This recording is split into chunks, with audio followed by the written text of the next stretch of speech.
کافی عرصہ پہلے ایک ملک پر بہت خوبصورت بادشاہ کی حکومت تھی۔ اس بادشاہ کا نام مائڈس تھا۔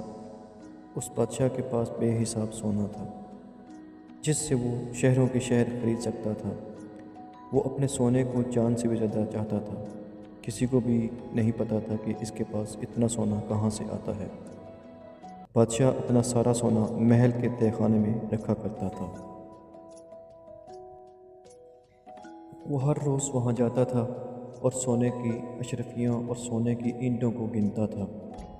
رانی بادشاہ کی اس حرکت کو دیکھتی اور اس کا مذاق اڑاتی تھی اور کہتی، بادشاہ سلامت، روز روز اپنا سونا مت گنیے، کیا ہوا اگر یہ کچھ گھٹ بھی گئے تو؟ بادشاہ کہتا، آپ اس طرح مذاق کیسے اڑا سکتی ہیں؟ آپ کو اندازہ بھی ہے کہ یہ سونا کتنا بیش قیمتی ہے؟ ذرا غور سے دیکھیے اس ہار کو جو آپ نے پہنا ہے، کیا یہ خوبصورت نہیں ہے؟ دیکھیے کتنا چمک رہا ہے یہ۔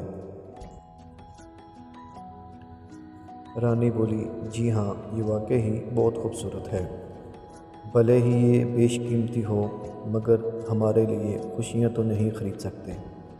بادشاہ بولا، یہ میرے لیے خوشیوں کا باعث ہے، تم کبھی نہیں سمجھو گی۔ بھلا اس سے بھی خوبصورت کوئی چیز ہو سکتی ہے دنیا میں؟ رانی بادشاہ کی بات سے اتفاق نہیں کرتی تھی مگر وہ جانتی تھی کہ بادشاہ سے بحث کرنے کا کوئی فائدہ نہیں ہے۔ بادشاہ کی سونے کی چاہ دن بدن بڑھتی جا رہی تھی۔ اس کو سونے سے اتنی محبت تھی کہ اس نے اپنی بیٹی کا نام میری گولڈ رکھ دیا۔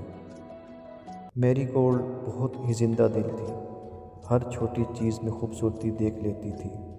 وہ ہمیشہ اپنے ابا سے کہتی، ابا جان، یہ دیکھیے کتنے خوبصورت پھول ہیں، دیکھیے شبنم کیسے گھاس پر چمک رہی ہے۔ بادشاہ کہتا، پھر بھی یہ سونے جیسا چمکدار نہیں ہے بیٹا، آپ نہیں سمجھو گے۔ اپنی ماں کی طرح میری گولڈ بھی نہیں سمجھ پائی کہ سونا پھول سے زیادہ حسین کیسے ہو سکتا ہے۔ یوں ہی وقت گزرتا گیا۔ اب بادشاہ اپنا زیادہ تر وقت اکیلے تہہ خانے میں گزارنے لگا۔ وہ اپنے سونے کو بار بار گنتا اور گنتا رہتا۔ ایک دن سپاہی بادشاہ کی ملاقات کرانے کے لیے ایک اجنبی شخص کو لے کر دربار میں حاضر ہوا۔ وہ شخص بہت ہی سادہ سا لباس زیب تن کیا ہوا تھا۔ بادشاہ نے یہ بھی دیکھا کہ اس کے پیروں میں کوئی بھی چپل نہیں تھی۔ بادشاہ نے پوچھا، کون ہے یہ شخص؟ عالیجا، یہ شخص ہمیں سڑک پر بھٹکتا ملا۔ اس نے کہا، میں بھٹک گیا ہوں، میرے پاس رہائش کی کوئی جگہ نہیں ہے، ہو سکتا ہے یہ آدمی ہمارے شہر کا نہ ہو، تم نے کہا یہ بھٹک گیا ہے، اس کے رہنے کا انتظام کرو اور جب تک اس کا گھر نہ مل جائے یہ ہمارا مہمان رہے گا۔ دن گزرتے گئے۔ بادشاہ صرف اتنا جانتا تھا کہ خاموش بوڑھا شخص ایک اجنبی ہے۔ بادشاہ کو اس بات کا بالکل بھی علم نہیں تھا کہ یہ جنگل کے جن کا دوست ہے۔ بہرحال اس شخص کا شاہی طریقے سے خیال رکھا گیا، اسے سب کچھ مہیا ہو جاتا جس کی وہ مانگ کرتا۔ کچھ ہفتوں کے بعد سپاہیوں نے اس کے گھر کا پتہ لگا لیا۔ اس مہمان کو اپنے گھر رخصت ہونے کے وقت آ گیا۔ اسی رات بادشاہ تہہ خانے میں سونا گننے میں مصروف تھا، تبھی اچانک وہاں جنگل کا جن نمودار ہوا۔ بادشاہ اسے دیکھ کر بہت حیران ہوا اور بولا کہ تم کون ہو؟ یہاں کس لیے آئے ہو؟ جن بولا، میں جنگل کا جن ہوں مائڈس، آپ میرے نام سے کیسے واقف ہیں؟ بادشاہ اور زیادہ حیران ہو کر بولا، کیا آپ میرا سونا چرانے آئے ہیں؟ جنگل کا جن ہنسا اور بولا، میں سونے کا کیا کروں گا، یہ میرے کسی کام کا نہیں، میں تمہیں شکریہ کہنے آیا ہوں۔ کس بات کا شکریہ؟ وہ بوڑھا شخص میرا دوست ہے جس کا تم نے بہترین خیال رکھا ہے۔ میں تمہاری میزبانی سے بہت خوش ہوں، میں تمہاری کوئی ایک خواہش پوری کرنے آیا ہوں، بتاؤ تمہیں کیا چاہیے؟ بادشاہ کو اپنے کانوں پر بھروسہ نہیں ہوا۔ کہ وہ کچھ بھی مانگ سکتا ہے اور وہ جانتا تھا کہ اسے کیا چاہیے۔ وہ بولا، مجھے سونے سے بھرا ایک جہاز چاہیے۔ نہیں، سونے سے بھرا ہوا پورا گھر چاہیے۔ نہیں، یہ بھی کافی نہیں۔ مجھے پتہ ہے مجھے کیا چیز خوش رکھ سکتی ہے۔ مجھے سونے کی چوون دے دو۔ میں چاہتا ہوں کہ میں جس چیز کو ہاتھ لگاؤں وہ خالص سونا بن جائے۔ جن بولا، میں تمہاری خواہش پوری کرنے کا وعدہ کرتا ہوں۔ کل جیسے ہی سورج طلوع ہوگا، جس چیز کو بھی تم ہاتھ لگاؤ گے وہ خالص سونا میں تبدیل ہو جائے گی۔ پر یاد رکھنا بادشاہ، تمہاری یہ خواہش تمہیں خوش نہیں رکھ پائے گی۔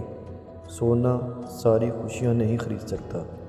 بادشاہ ہنسا اور دل ہی دل میں بولا، اس جنگل کے فرشتے کو سونے کی قیمت کیسے پتہ چلے گی؟ میں اب ساری دنیا کا سب سے امیر اور خوشحال شخص بن جاؤں گا۔ بادشاہ خوشی کے مارے ساری رات سو نہیں پایا۔ وہ شدت سے صبح ہونے کا انتظار کر رہا تھا۔ صبح ہوئی، بادشاہ بہت بےتاب تھا، یہ جاننے کے لیے کہ اس کے چھونے سے چیزیں سونے میں تبدیل ہوتی ہیں یا نہیں۔ اس نے اپنے بستر کو ہاتھ لگایا تو وہ سونے میں تبدیل ہو گیا۔ پھر بادشاہ ہر اس چیز کو چھونے لگا جہاں تک اس کا ہاتھ جا سکتا تھا۔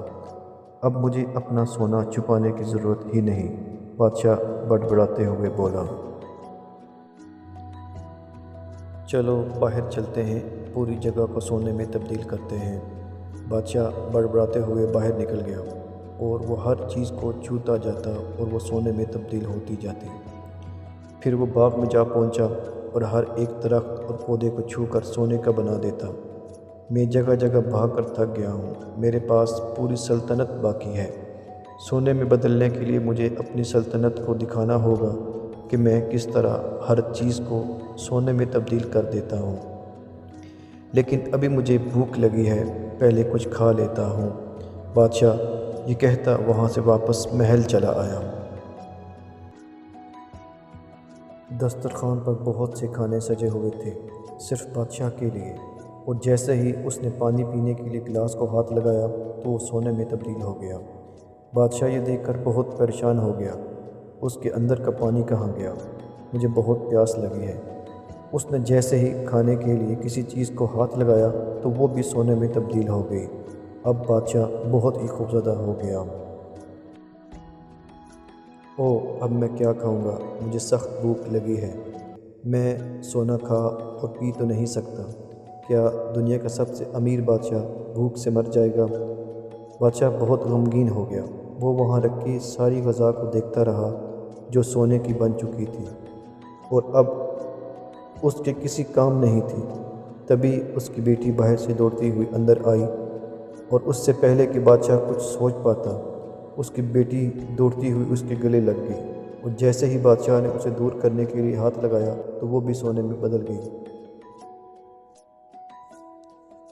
نہیں، میری گولڈ، میری بیٹی، یہ کہتے ہوئے بادشاہ زور زور سے رونے لگا۔ میری گولڈ اب ایک چمکدار خوبصورت مجسمے میں تبدیل ہو چکی تھی، جو خوبصورت تھا مگر بے جان تھا، وہ ہل جل نہیں سکتی تھی۔ بادشاہ یہ دیکھ کر پریشان ہو گیا، اس کی عزیز بیٹی اس کے پاس ہو کر بھی اس کے ساتھ نہیں تھی۔ بادشاہ زاروں قطار رونے لگا۔ وہ شہر جانے کی طرف دوڑا تاکہ وہ جنگل کے جن سے مدد لے سکے۔ اس نے تہہ خانے میں پہنچ کر زور زور سے جن کو پکارنا شروع کر دیا۔ چند ہی لمحوں بعد وہاں جنگل کا جن نمودار ہوا اور بادشاہ کو مخاطب ہو کر بولا، کیا مسئلہ ہے؟ تم نہایت ہی غمگین نظر آ رہے ہو۔ ابھی تو کچھ ہی وقت گزرا ہے تمہاری خواہش کو پورا ہوئے، کیا تمہاری کوئی دوسری خواہش ہے؟ او خدایا، میں آپ کے سامنے معافی کی بھیک مانگتا ہوں۔ ایسی خوشی کس کام کی جو مجھے میری بیٹی سے جدا کر دے؟ میں ان چیزوں کو کیا کروں گا جو خالص سونے کی بنی ہے؟ میں انہیں کھا بھی نہیں سکتا۔ میں سونے کے پانی کا کیا کروں جو میری پیاس نہیں بجھا سکتا؟ میری اصلی خوشی تو میری بیٹی ہے، پر اب وہ کچھ بول نہیں سکتی۔ مہربانی کر کے میرا سارا سونا لے لیجئے، میرا سب کچھ لے لیجئے، بس میری بیٹی، میری گولڈ مجھے لوٹا دیجئے۔ میں اب سمجھ گیا ہوں، سونا ساری خوشیوں کو خرید نہیں سکتا۔ جن بادشاہ کی بات سن کر بولا، اے بادشاہ، تم نے آج ایک اصل حقیقت سمجھ لی۔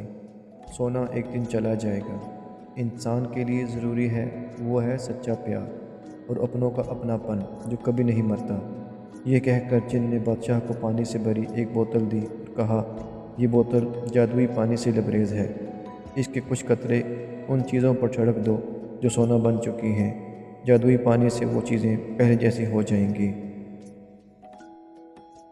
بادشاہ نے جن سے وہ بوتل لی اور بولا، شکریہ، بہت شکریہ۔ پھر بادشاہ جادوئی پانی کو لے کر اپنی بیٹی کے پاس بھاگا اور جلدی سے کچھ قطرے اپنی بیٹی پر جھڑک دیے۔ قطرے پڑتے ہی میری گود میں جان آ گئی۔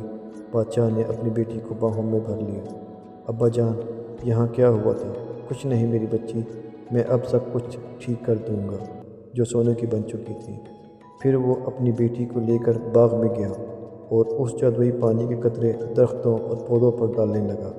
بادشاہ نے پہلی بار قدرتی مناظر کو دل سے محسوس کیا۔ ساری چیزوں کو اپنی اصلی قدرتی شکل میں تبدیل کرنے کے بعد بادشاہ اپنی بیٹی اور بیوی کے ساتھ ناشتے کی میز پر رکھی وہ اشیاء کھانے لگا جو وہاں موجود تھی۔ اس سے پہلے بادشاہ کو ناشتہ اتنا لذیذ پہلے کبھی نہیں لگا تھا۔ اس نے بہت سا پانی پیا اور اپنی پیاس کو بجھایا۔ بادشاہ کی بیٹی اور اس کی بیوی دونوں اس نظارے کو دیکھ کر حیران ہو رہی تھیں۔ اب بادشاہ نے سونا گننا بند کر دیا تھا جو اس نے تہہ خانے میں محفوظ رکھا تھا۔ وہ اب اپنا وقت اپنی بیٹی اور بیوی کے ساتھ گزارنے لگا۔